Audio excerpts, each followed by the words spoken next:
With the big barn and the tool shop done, my thoughts turned to the side yard and the biggest mess to find there, the bus. I call it a bus, but in truth, it was a homemade RV that Harold fashioned out of a 1960s International passenger bus. He was pretty proud of this thing. Before I could really get into it, though, I had to make some room, so we decided to sell the white stock trailer. Harold had bought this thing for $2,000. It wasn't in bad shape, but we had no use for it, so we put it on Craigslist.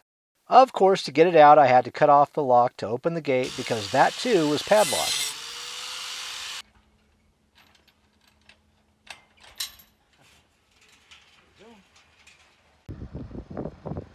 Luckily, we found a buyer from Tucson, Arizona, and were able to get rid of it for the $2,000 that he paid for it. Hold on. That left me room to start cleaning out the bus. Now I'll confess, The lock on this one was a bit easier. done my service to this one. I just had to cut a chain and find the right key. Yeah, the chain. That was kind of an easy one. But I was pretty shocked at what I found. Scared the hell out of me. How much did you pay for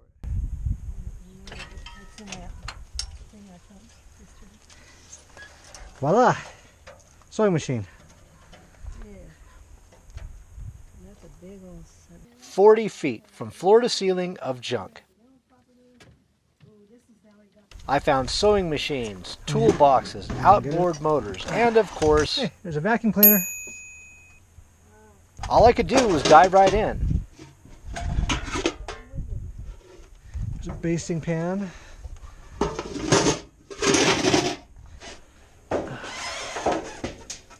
Stay there.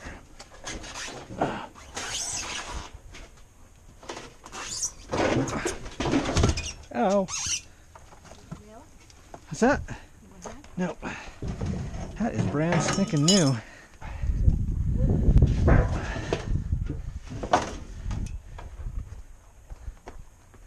This over here. There was so much stuff in here, it really took me weeks to clean it out. From trash, to tires, to more trash, to junk, to old electronics, to old mail. Sadly, there wasn't a lot of treasure that I was finding, at least not at first. What I found out, though, was that Harold had been using this space the longest, maybe for 30 years. And in that time, he put a lot of junk in here. Little by little, I started to get it whittled down. Oh, you're cool.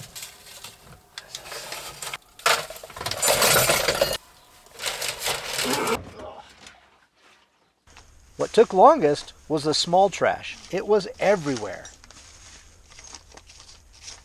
I'm going to move this couch out towards me, see what treasures it might be hiding. But as usual, every now and then, I started finding some really valuable things. This way a little bit more. The single most valuable find was probably this one. It says, wow, look at that. A revolver. Double action revolver. Oh, wow.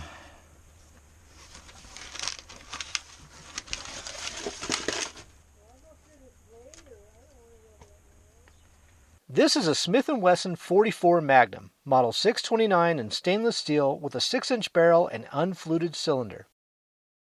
This thing was still in the original box with a label on it, plus the original paper and even the accessories, papers, and cleaning kit. These pistols sell used for about $1,000 to $1,200. I'd never fired a 44 Magnum before, so I decided to give it a try. Like I said before, Harold was a much bigger guy than me.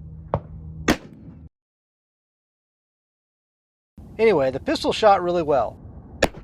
And if there are any pumpkins attacking me, I can safely say I can now take care of them. There's the back. Also, under the couch, I found this locked box. Sofa.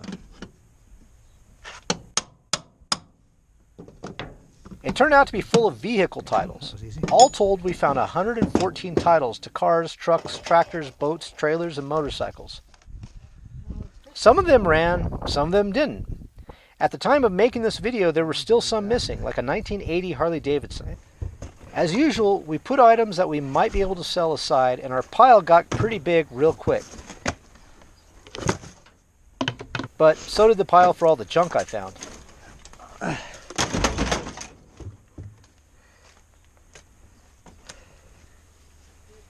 Under the same couch, I found another pistol. How do you open this thing? This one was a small 25 caliber Derringer.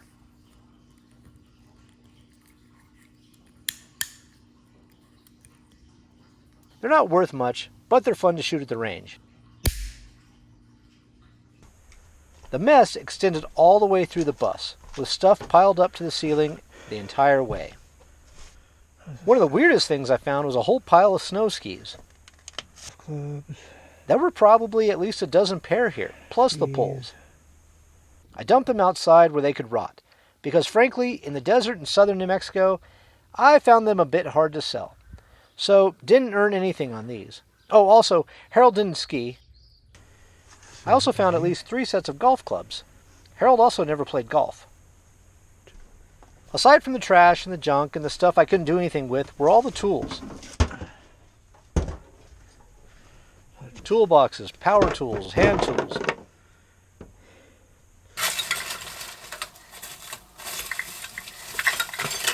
There wasn't as much as in the tool shop, but still a decent amount.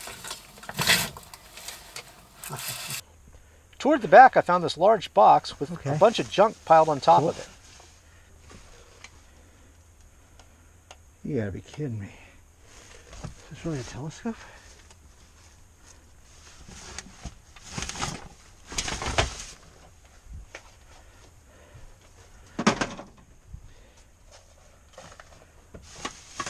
SkyQuest reflector telescope.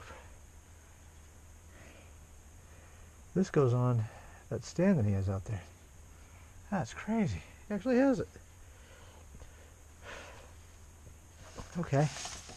Cool. I'll take that in too. Thank you, Harold. My kids will enjoy that. Bye-bye.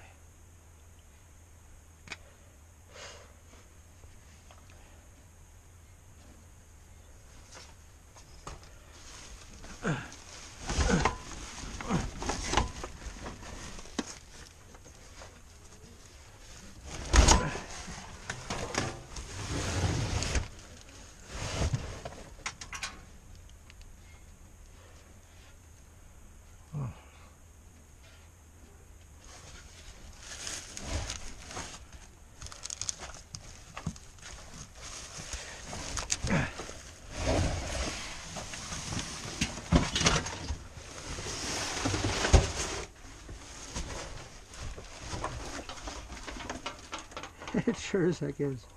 After getting it out, I discovered it was a reflecting telescope.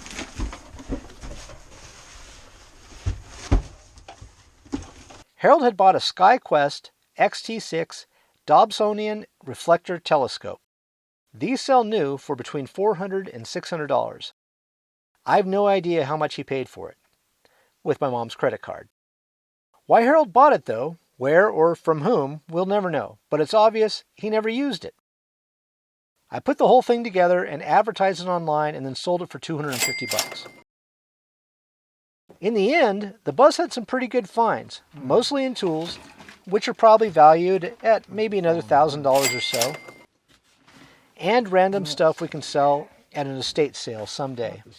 I didn't completely clean the bus out, but looked through it and took out things that were worth something, and I left a lot of stuff in there that I didn't think I could sell. My plan was to come back one day and clean it out completely and then sell the bus itself for maybe $1,000 or so for somebody who wanted an RV. But God had other plans. The bus was hit by lightning late one night and it ignited.